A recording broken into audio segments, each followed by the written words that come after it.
ನಮಸ್ಕಾರ, ನಾನು ಸಪ್ನ. ಮುಂದಿನ ತಿಂಗಳು ಅಂದ್ರೆ ಫೆಬ್ರವರಿಯಲ್ಲಿ ದೆಹಲಿ ವಿಧಾನಸಭಾ ಚುನಾವಣೆ ನಡೆಯೋ ಸಾಧ್ಯತೆ ಇದೆ. ಇಂಡಿಯಾ ಒಕ್ಕೂಟದಲ್ಲಿರೋ ಎಪಿ ಸಂಚಾಲಕ ಅರವಿಂದ್ ಕೇಜ್ರಿವಾಲ್ ಈ ಚುನಾವಣೆಯಲ್ಲಿ ಕಾಂಗ್ರೆಸ್ ಜೊತೆಗೆ ಹೊಂದಾಣಿಕೆ ಇಲ್ಲ ಅನ್ನೋದನ್ನ ಈಗಾಗಲೇ ಸ್ಪಷ್ಟಪಡಿಸಿದ್ದಾರೆ. ಹೀಗಾಗಿ ಎಪಿ, ಕಾಂಗ್ರೆಸ್ ಹಾಗೂ ಬಿಜೆಪಿ ನಡುವಿನ ತ್ರಿಕೋನ ಸ್ಪರ್ಧೆಗೆ ಈ ಚುನಾವಣೆ ಸಾಕ್ಷಿಯಾಗಲಿದೆ. ದೆಹಲಿ ವಿಧಾನಸಭಾ ಚುನಾವಣೆಯ ಸಂಪೂರ್ಣ ಚಿತ್ರಣವನ್ನ ಇವತ್ತಿನ ಈ ವಿಡಿಯೋದಲ್ಲಿ ತಿಳಿಸ್ಕೊಡ್ತೀನಿ. ಅದಕ್ಕೂ ಮೊದಲು ನೀವು ನಮ್ಮ ಈ ದಿನ ಯೂಟ್ಯೂಬ್ ಚಾನಲ್ಗೆ ಸಬ್ಸ್ಕ್ರೈಬ್ ಆಗಿಲ್ವಾದ್ರೆ ಕೂಡಲೇ ಸಬ್ಸ್ಕ್ರೈಬ್ ಆಗಿ ನಮ್ಮ ಪ್ರತಿ ವಿಡಿಯೋಗಳ ನೋಟಿಫಿಕೇಶನ್ಗಾಗಿ ಪಕ್ಕದಲ್ಲೇ ಇರೋ ಬೆಲ್ ಬಟನ್ ಅನ್ನ ಕ್ಲಿಕ್ ಮಾಡಿ. ಟಾಪಿಕ್ ಹೋಗೋ ಮುನ್ನ ಇನ್ನೊಂದು ವಿಚಾರ ನಿಮ್ ಜೊತೆಗೆ ಶೇರ್ ಮಾಡ್ಕೋಬೇಕಿದೆ. ಅದೇನೆಂದ್ರೆ, ನಮ್ಮ ಕರ್ನಾಟಕ ವಿಶೇಷ ಸಂಚಿಕೆ ಕರ್ನಾಟಕ 50 ವರ್ಷಗಳ ಕುರಿತ ಅತ್ಯಂತ ಮಹತ್ವದ ಪುಸ್ತಕ, 60ಕ್ಕೂ ಹೆಚ್ಚು ಪರಿಣಿತರ ಮಹತ್ವದ ಲೇಖನಗಳು ಈ ವಿಶೇಷ ಸಂಚಿಕೆಯಲ್ಲಿದೆ. ಇಂದೇ ಈ ಪುಸ್ತಕವನ್ನ ಕಾಯ್ದಿರಿಸೋದಕ್ಕೆ 9035353818ಕ್ಕೆ ಸಂಪರ್ಕಿಸಿ. ಈಗ ಚುನಾವಣಾ ಟಾಪಿಕ್ ಕಡೆ ಬರೋಣ. ದೆಹಲಿಯ ವಿಧಾನಸಭಾ ಚುನಾವಣೆ ಫೆಬ್ರವರಿಯಲ್ಲಿ ನಡೆಯೋ ಸಾಧ್ಯತೆ ಇದೆ. ಈಗಾಗಲೇ ದೆಹಲಿಯಲ್ಲಿ ಚುನಾವಣೆಯ ಚಟುವಟಿಕೆಗಳು ಗರಿಗೆದರಿದಾವೆ. ಚುನಾವಣೆ ರಂಗೇರ್ತಾ ಇದೆ. ಚುನಾವಣೆ ದಿನಾಂಕ ಸಮೀಪಿಸ್ತಾ ಇದ್ದಂತೆನೆ ಎಲ್ಲಾ ಪಕ್ಷಗಳು ಕೂಡ ಅಲರ್ಟ್ ಆಗಿದಾವೆ. ಪಕ್ಷಗಳು ಆರೋಪ ಮತ್ತು ಪ್ರತ್ಯಾರೋಪದಲ್ಲಿ ಮುಳುಗಿ ಹೋಗಿದಾವೆ. ಈ ನಡುವೆ ಎಪಿ ಮತ್ತು ಬಿಜೆಪಿ ಮಧ್ಯೆ ಪತ್ರ ಸಮರ ಜೋರಾಗೇನೆ ನಡೀತಾ ಇದೆ. ಲೋಕಸಭಾ ಚುನಾವಣೆಯ ಸಮಯದಲ್ಲೇ ಮಿತ್ರ ಪಕ್ಷಗಳಾಗಿ ಕಣಕ್ಕೆ ಇಳಿದಿದ್ದ ಕಾಂಗ್ರೆಸ್ ಮತ್ತು ಎಪಿ ಈಗ ಎದುರಾಳಿಗಳಾಗಿ ಕಣದಲ್ಲಿ ಇರಲಿದೆ. ಇನ್ನು ಮೇ ಬಿ ಈ ಬಾರಿಯ ಚುನಾವಣೆಯಲ್ಲಿ ಕಾಂಗ್ರೆಸ್ ಮತ್ತು ಎಪಿ ಮೈತ್ರಿಯಲ್ಲಿ ಇದ್ರೆ ಎರಡೂ ಪಕ್ಷಗಳಿಗೂ ಕೂಡ ಹೆಚ್ಚಿನ ಲಾಭ ತಂದುಕೊಡದ ಕಾರಣಕ್ಕೆ ಈ ತೀರ್ಮಾನಕ್ಕೆ ಬಂದಿರಬಹುದು ಅನ್ನೋ ಮಾತುಗಳು ಕೂಡ ಕೇಳಿ ಬರ್ತಾ ಇದಾವೆ. ಇನ್ನು ಒಂದು ಕಾಲದಲ್ಲಿ ಉತ್ತರ ಪ್ರದೇಶದಲ್ಲಿ ಅಧಿಕಾರವನ್ನ ನಡೆಸಿದ, ಸದ್ಯ ರಾಜಕೀಯ ಅಸ್ತಿತ್ವವನ್ನ ಎದುರಿಸ್ತಾ ಇರೋ ಬಹುಜನ ಸಮಾಜ ಪಕ್ಷ ಬಿಎಸ್ಪಿ ಇದೀಗ ದೆಹಲಿ ವಿಧಾನಸಭಾ ಚುನಾವಣೆ ಅಖಾಡಕ್ಕೆ ಧುಮುಕೋ ಮುನ್ಸೂಚನೆಯನ್ನ ಈಗಾಗಲೇ ಕೊಟ್ಟಿದೆ. ಒಟ್ಟಾರೆಯಾಗಿ 70 ಸೀಟುಗಳ ಚುನಾವಣೆಗೆ ಎಲ್ಲ ಪಕ್ಷಗಳು ಕೂಡ ಸಿದ್ಧತೆಯನ್ನ ನಡೆಸಿದಾವೆ. ಬಿಎಸ್ಪಿ, ಕಾಂಗ್ರೆಸ್, ಎಪಿ ಮತ್ತು ಬಿಜೆಪಿ 70 ಕ್ಷೇತ್ರಗಳಲ್ಲಿಯೂ ಕೂಡ ಸ್ಪರ್ಧೆ ಮಾಡೋ ಸಾಧ್ಯತೆ ಇದೆ. ಬಿಜೆಪಿ ಹಾಗೂ ಕಾಂಗ್ರೆಸ್ನಿಂದ ಸಮಾನ ಅಂತರವನ್ನ ಕಾಪಾಡಿಕೊಂಡಿದೆ. ದೆಹಲಿಯಲ್ಲಿ 2015ರಿಂದ ಆಮ್ ಆದ್ಮಿ ಪಕ್ಷ ಆಡಳಿತದಲ್ಲಿದೆ. ಈ ಹಿಂದೆ 2020ರ ಚುನಾವಣೆಯಲ್ಲಿ ಎಪಿ 70ರಲ್ಲಿ 62 ಸ್ಥಾನಗಳನ್ನ ಗೆದ್ದಿತ್ತು. ಇನ್ನು 2015ರ ವಿಧಾನಸಭಾ ಚುನಾವಣೆಯಲ್ಲಿ 70ರಲ್ಲಿ 67 ಸ್ಥಾನಗಳನ್ನ ಗೆದ್ದು ಪೂರ್ಣ ಬಹುಮತದೊಂದಿಗೆ ಮೊದಲ ಬಾರಿಗೆ ಅಧಿಕಾರಕ್ಕೆ ಬಂದಿತ್ತು. 2 ಬಾರಿ ನಡೆದ ವಿಧಾನಸಭಾ ಚುನಾವಣೆಯಲ್ಲಿ ಭಾರಿ ಬಹುಮತವನ್ನ ಪಡೆದು ಅಧಿಕಾರದಲ್ಲಿದೆ. ಇಷ್ಟೆಲ್ಲಾ ಬಹುಮತವನ್ನ ಪಡೆದಿದ್ದ ಎಪಿ ಲೋಕಸಭಾ ಚುನಾವಣೆಯಲ್ಲಿ ಒಂದು ಸ್ಥಾನವನ್ನ ಕೂಡ ಗೆಲ್ಲುವುದಕ್ಕೆ ಸಾಧ್ಯ ಆಗಲಿಲ್ಲ. ಅಲ್ಲದೆ ಈ ಬಾರಿ ಎಪಿ ಆಡಳಿತ ವಿರೋಧವನ್ನ ಎದುರಿಸ್ತಾ ಇದೆ. ಮುಖ್ಯಮಂತ್ರಿ ಹುದ್ದೆಯಲ್ಲಿರುವಾಗ್ಲೇನೆ ಅರವಿಂದ್ ಕೇಜ್ರಿವಾಲ್ ಅವರು ಅಬಕಾರಿ ನೀತಿ ಹಗರಣಕ್ಕೆ ಸಂಬಂಧಿಸಿದಂತೆ ಜೈಲಿಗೆ ಹೋಗಿ ಬಂದಿದ್ರು. ಇನ್ನು ಜೈಲಿನಲ್ಲಿನೇ ಇದ್ದು ಮುಖ್ಯಮಂತ್ರಿ ಹುದ್ದೆಯ ಕರ್ತವ್ಯವನ್ನ ನಿರ್ವಹಣೆ ಮಾಡಿದ್ರು. ಜಾಮೀನಿನ ಮೇಲೆ ಹೊರಬಂದ ಬಳಿಕ ಮುಖ್ಯಮಂತ್ರಿ ಸ್ಥಾನಕ್ಕೆ ರಾಜೀನಾಮೆ ನೀಡಿ ಬಳಿಕ ಅತೀಶಿ ಅವರು ದೆಹಲಿಯ ಮುಖ್ಯಮಂತ್ರಿ ಹುದ್ದೆಗೇರಿದ್ರು.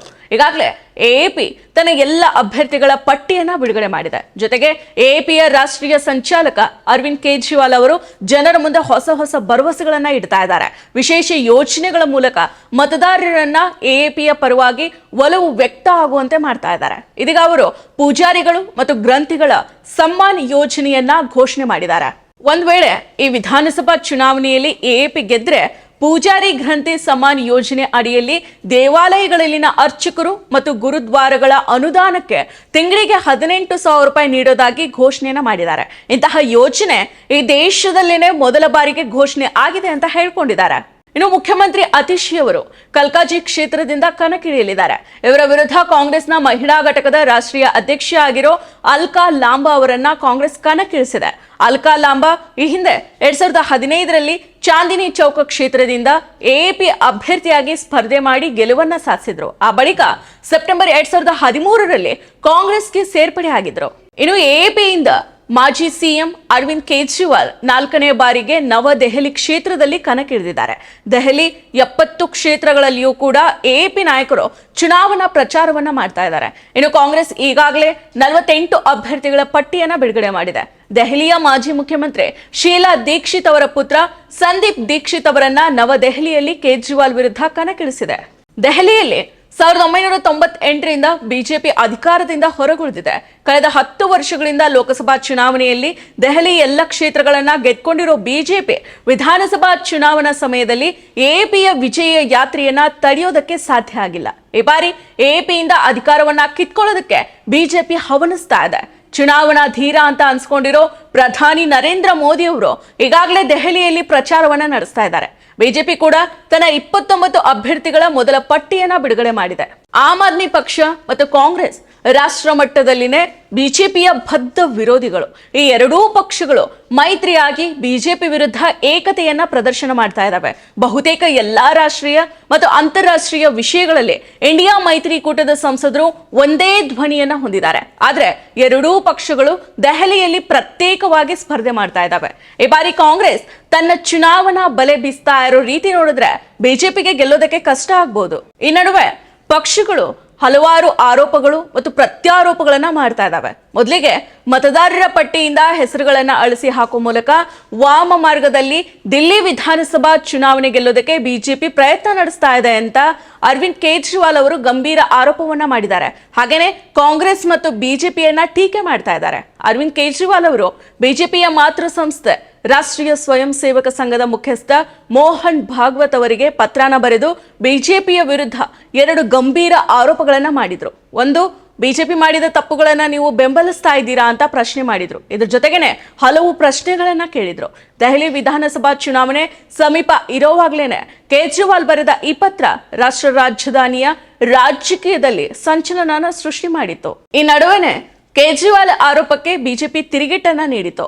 ಅಕ್ರಮ ವಲಸಿಗರಾದ ರೋಹಿಂಗ್ಯಾಗಳು ಮತ್ತು ಅಕ್ರಮ ಬಾಂಗ್ಲಾದೇಶಿ ನಿವಾಸಿಗಳಿಗೆ ಕೇಜ್ರಿವಾಲ್ ಹಾಗೂ ಎಎಪಿ ದೆಹಲಿಯಲ್ಲಿ ವಾಸ ಮಾಡೋದಕ್ಕೆ ಸಹಾಯವನ್ನ ಮಾಡಿದೆ. ಅವರಿಗೆ ದಾಖಲೆಗಳು ಹಾಗೂ ಹಣಾನ ನೀಡಿ ಮುಂದಿನ ಚುನಾವಣೆಯಲ್ಲಿ ತಮ್ಮ ಮತ ಬ್ಯಾಂಕ್ ಅನ್ನ ಮಾಡೋದಕ್ಕೆ ಮುಂದಾಗಿದ್ದಾರೆ ಅಂತ ಬಿಜೆಪಿ ಆರೋಪ ಮಾಡಿತ್ತು. ಈ ವಿಚಾರದಲ್ಲಿ ಉಭಯ ಪಕ್ಷಗಳ ನಡುವೆ ಭಾರಿ ಜಟಾಪಟಿ ನಡೀತಾ ಇದೆ. ಈಗಾಗಲೇ ಆಡಳಿತಾರೂಢ ಎಎಪಿ ಚುನಾವಣೆಗೆ ಬೇಕಾದ ಸಿದ್ಧತೆಗಳನ್ನ ಈಗಿನಿಂದಾನೇ ಮಾಡ್ಕೋತಾ ಇದೆ. ಅದು ಮತದಾರರನ್ನ ಸೆಳೆಯೋದಕ್ಕೆ ಚುನಾವಣಾ ಸಂಹಿತೆ ಜಾರಿಯಾಗುವ ಮುನ್ನನೇ ಗ್ಯಾರಂಟಿ ಯೋಜನೆಗಳನ್ನ ತಂದು ಅನುಷ್ಠಾನಗೊಳಿಸಿ ವಿಶ್ವಾಸವನ್ನ ಗಟ್ಟಿಗೊಳಿಸೋದಲ್ಲೇ ನಿರತ ಆಗಿದೆ. ಮೊದಲ ಅವಧಿಯಲ್ಲಿದ್ದ ಕೇಜ್ರಿವಾಲ್ ಅವರ ಜನಪ್ರಿಯತೆ ಎರಡನೇ ಅವಧಿಗೆ ಸ್ವಲ್ಪ ಮಂಕಾಗಿತ್ತು. ಹೀಗಾಗಿ ಕಳೆದ ಬಾರಿಯ ವಿಧಾನಸಭಾ ಚುನಾವಣೆಯಲ್ಲಿ ಬಿಜೆಪಿ ಒಳ ನುಗ್ಗೋದಕ್ಕೆ ಅವಕಾಶ ದೊರಕಿತ್ತು. ಆದ್ರಿಂದ ಬಿಜೆಪಿ ಅಲ್ಲಿ 8 ಸ್ಥಾನಗಳನ್ನ ಗಳಿಸಿಕೊಳ್ಳೋದಕ್ಕೆ ಸಾಧ್ಯ ಆಯಿತು. ಆದ್ರೆ ಕಳೆದೊಂದು ದಶಕದ ಅವಧಿಯಲ್ಲಿ ಕೇಜ್ರಿವಾಲ್ ಅವರ ಜನಪ್ರಿಯತೆ ಕುಗ್ತಾ ಹೋಗಿದೆ. ಈ ಬಾರಿ ಕೇಜ್ರಿವಾಲ್ಗೆ ಮೊದಲಿನಂತೆ ಚುನಾವಣೆಯಲ್ಲಿ ಸುಲಭ ಗೆಲುವು ಅಸಾಧ್ಯ ಆಗಿದೆ. ದೆಹಲಿಯಲ್ಲಿ 2 ಅವಧಿಯ ಅಧಿಕಾರವನ್ನ ಪೂರೈಸಿರೋ ಎಎಪಿ ಸರ್ಕಾರ ಮುಂದಿನ ಅವಧಿಗೂ ಅಧಿಕಾರವನ್ನ ಉಳಿಸಿಕೊಳ್ಳಲೇಬೇಕು ಅನ್ನೋ ಹಠಕ್ ಬಿದ್ದಿದೆ. ಇನ್ನು ಈ ಸಲದ ಚುನಾವಣೆಯಲ್ಲಿ ಬಿಜೆಪಿ ಹೆಚ್ಚಿನ ಸ್ಪರ್ಧೆ ನೀಡಿದ್ರೆ ಅಚ್ಚರಿ ಏನ್ ಪಡಬೇಕಾಗಿಲ್ಲ. ಯಾಕಂದ್ರೆ ಕೇಜ್ರಿವಾಲ್ ಸೇರಿದಂತೆ ಸಂಪುಟದ ಹಲವರ ಮೇಲೆ ಭ್ರಷ್ಟಾಚಾರದ ಆರೋಪಗಳಿದಾವೆ. ಅದರಲ್ಲೂ ಕೇಜ್ರಿವಾಲ್ ಸ್ವತಃ ಭ್ರಷ್ಟಾಚಾರದ ಆರೋಪನ ಹೊತ್ತು ಜೈಲಿಗೆ ಹೋಗಿ ಬಂದಿದ್ದಲ್ದೇನೆ ತಮ್ಮ ಮುಖ್ಯಮಂತ್ರಿ ಪದವಿಯನ್ನೇ ಬಿಟ್ಕೊಡ್ಬೇಕಾದ ಪರಿಸ್ಥಿತಿ ನಿರ್ಮಾಣ ಆಗಿತ್ತು. ಇದೆಲ್ಲವನ್ನ ಗಮನಿಸಿದ್ರೆ ಎಪಿ ಸ್ವಲ್ಪ ಎಚ್ಚರ ತಪ್ಪಿದ್ರೂ ಕೂಡ ಭಾರಿ ಬೆಲೆ ತೆರಬೇಕಾದ ಪರಿಸ್ಥಿತಿ ಅಂತೂ ಸದ್ಯಕ್ಕೀಗ ಇದ್ದೇ ಇದೆ.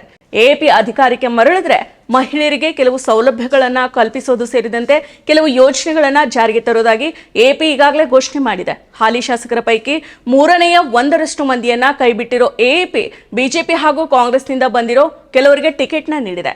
ತತ್ವ ಆಧಾರಿತ ರಾಜಕಾರಣ ತನ್ನದು ಅಂತ ಎಪಿ ಹೇಳ್ಕೊಳ್ತಾ ಇದೆ. ಆದ್ರೂ ಇಂತಹ ಕೆಲವು ಹೊಂದಾಣಿಕೆಗಳನ್ನ ಆ ಪಕ್ಷ ಮಾಡಿಕೊಂಡಿದೆ. ಆಡಳಿತ ವಿರೋಧಿ ಅಲೆ, ಎಪಿ ನೇತೃತ್ವದ ಸರ್ಕಾರದ ವಿರುದ್ಧವಾಗಿ ಬಂದಿರೋ ಭ್ರಷ್ಟಾಚಾರದ ಆರೋಪಗಳ ಪ್ರಯೋಜನವನ್ನ ಪಡೆಯೋದಕ್ಕೆ ಕಾಂಗ್ರೆಸ್ ಹಾಗೂ ಬಿಜೆಪಿ ಯತ್ನ ನಡೆಸಿದೆ. ದೆಹಲಿ ವಿಧಾನಸಭೆಯಲ್ಲಿ ಕಾಂಗ್ರೆಸ್ಗೆ ಅಸ್ತಿತ್ವನೇ ಇಲ್ಲ. ಹೀಗಾಗಿ ಅಲ್ಲಿ ಅಸ್ತಿತ್ವದ ಸ್ಥಾಪನೆಗೆ ಕಾಂಗ್ರೆಸ್ ಪ್ರಯತ್ನ ನಡೆಸ್ತಾ ಇದೆ.